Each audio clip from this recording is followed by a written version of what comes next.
Sure. So once you had a chance to evaluate the tape of the game the other day, did anything jump out to you that wasn't immediately apparent right afterwards? Well, we didn't hit any threes. No, I'm just kidding. But of course, there was a lot of things. I mean, there was a few good things too. I thought the third quarter was really good for us, and the beginning of the fourth obviously closed the gap during that period of time. We executed the game plan pretty well, and we were able to close the gap. But I mean, there were so many blown possessions that we had.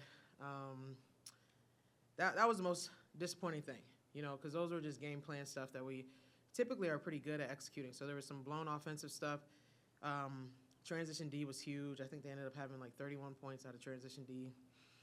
I mean, that was the game right there. Our half-court D was pretty good against a very good offensive team. It was transition D. So, yep, we just got to get better in those areas. You guys bolstered your depth during the offseason. How much of this non-conference schedule is trying to figure out how to use all that different depth the right way and the way that can help you guys win games? Yeah, I mean, the depth is great.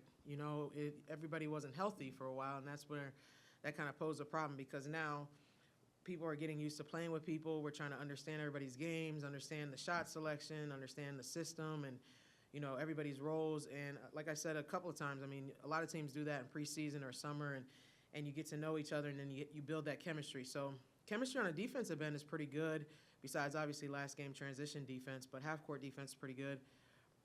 We understand who's, our defensive stoppers. We understand people that back up the defense pretty well. But offensively, we just got to continue to grow in that area. And I think it's going to help now we have more people that are consistently back in practice. It's really hard. Like when you have kids that have been out and then they're in and they're playing multiple positions, it's just really hard to get your offensive chemistry clicking right away. But we're going to get there. And I think when we get there, we'll see a way better offensive team. When you look at, you have so much depth, do you have a magic number that you think this is how much I want as my rotation when you go in? This is how many girls I want to play. Is that something you think about? No, I never think about a magic number. The people that compete and are consistent are going to play, and I hope that we are very deep. I think we will be. I think we have a lot of talent. We're getting healthier and healthier. So I don't really focus on I want to play 9 kids, 11 kids, whatever. Maybe some coaches do. I don't. I just want us to be as deep as possible, consistent as possible, held accountable, and just compete.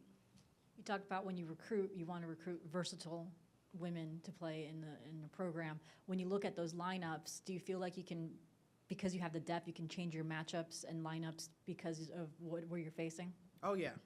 Versatility is huge. We have kids that can play multiple positions. Again, that's why we got to work on our offensive chemistry because we got to understand what we're looking for when so-and-so's at the 3 or the 4 or the 5 or the 2, whatever it is, because some kids can play all that. So the versatility piece is great. I think that we have multiple offensive weapons that can pose a problem for the opposing team because they have to figure out where they're going to be in our actions and how to guard them, and even in our transition break because we do have a lot of people that can shoot the ball. Obviously, last game didn't reflect that, but I know it will in the future.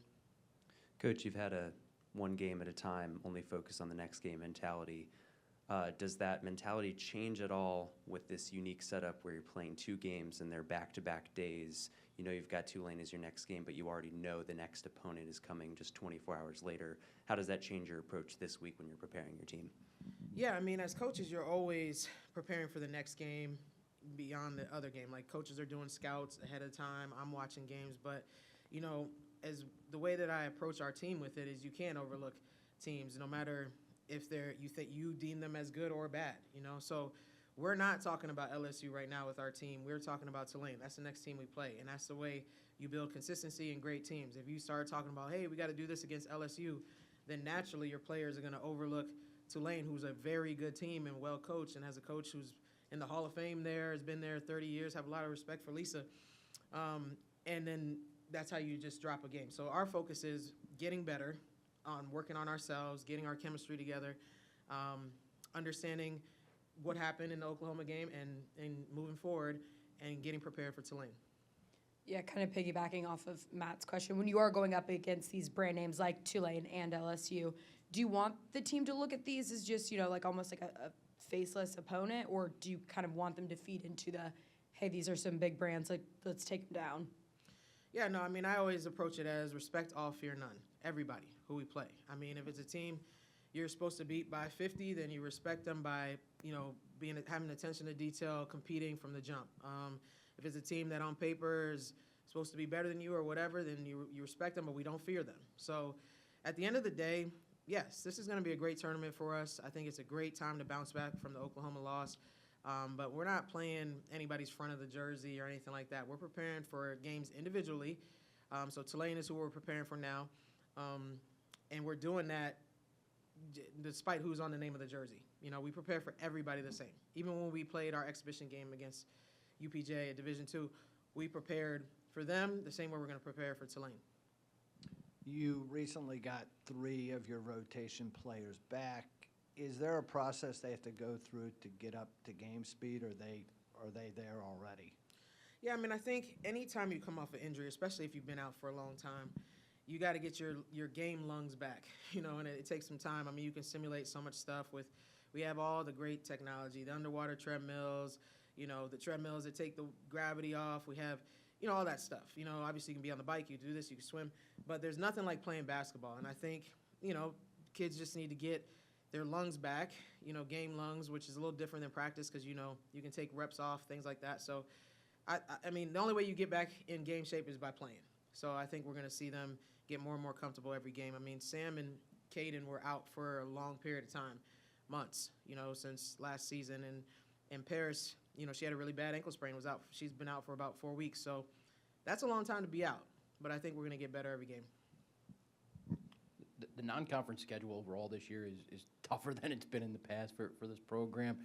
Why'd you want to play a tough non-conference schedule, and what are you hoping the benefits are down the road?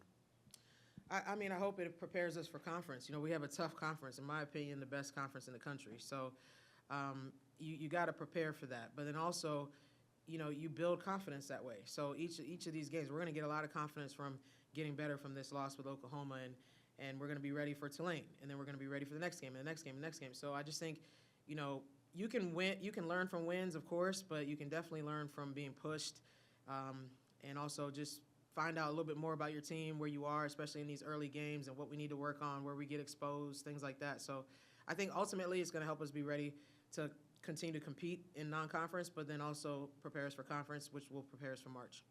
What are the challenges Tulane presents, and then what are the challenges LSU presents these next 2 games? I mean, the biggest thing is we're focusing on us right now. We need to get better at some things. I think Oklahoma did a great job of exposing some things for us, so we need to get better. I mean, I mentioned some transition defense, offensively, just getting a little bit more chemistry there. But Tulane, well coached, they play hard. They have a system that they run it well. They can shoot the ball. They can get downhill. They have bigs.